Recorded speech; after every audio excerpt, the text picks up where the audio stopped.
The Nobleman and the Peasant. One day a nobleman went to market and bought a canary for 50 rubles. A peasant happened to see this, and when he came home, he told his wife. Imagine, today I was at the market and I saw the barin buying a small bird for 50 rubles. I will take my gander to him. Perhaps he will buy that. Take it. The peasant brought his gander to the nobleman. Barin, buy this gander. How much is it? Asked the nobleman. 100 rubles.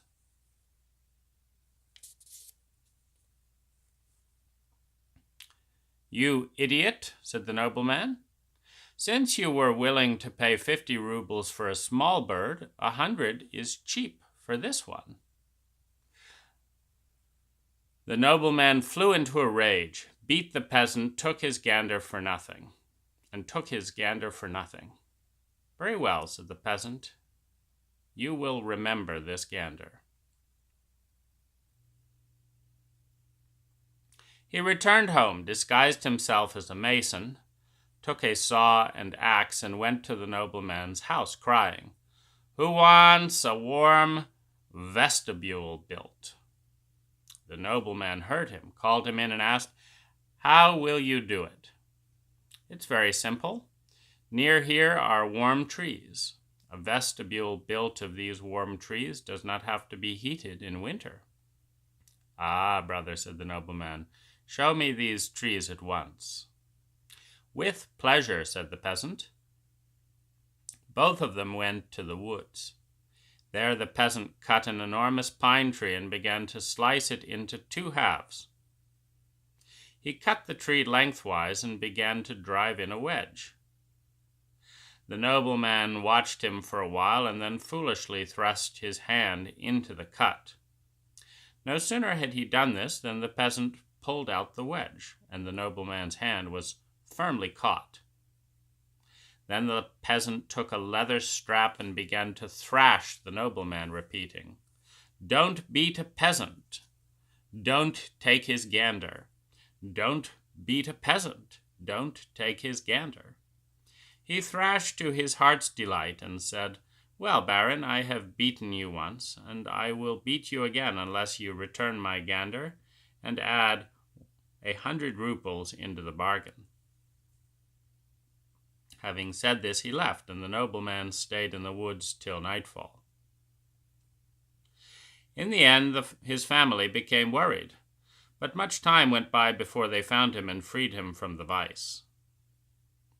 The nobleman fell ill. He lay on his bed and moaned. The peasant picked herbs and flowers, stuck them all over himself, disguised himself as a doctor, and once again went near the nobleman's courtyard crying, Does anyone need curing? The nobleman heard him, called him in, and said, Who are you? I am a doctor, said the peasant. I can cure every illness.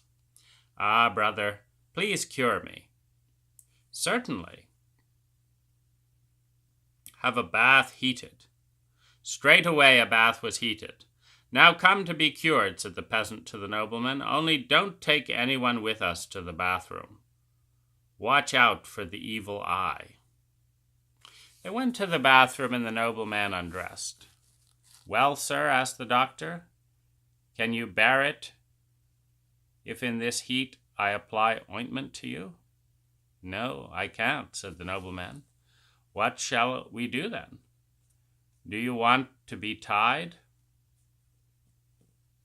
Please tie me, said the nobleman.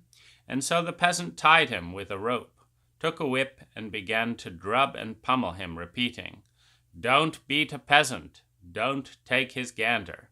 Don't beat a peasant. Don't take his gander.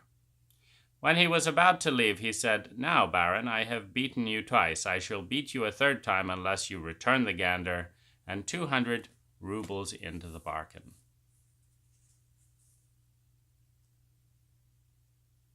The nobleman got out of his bath, more dead than alive, decided not to wait for a third time, and sent the peasant the gander and the 200 rubles.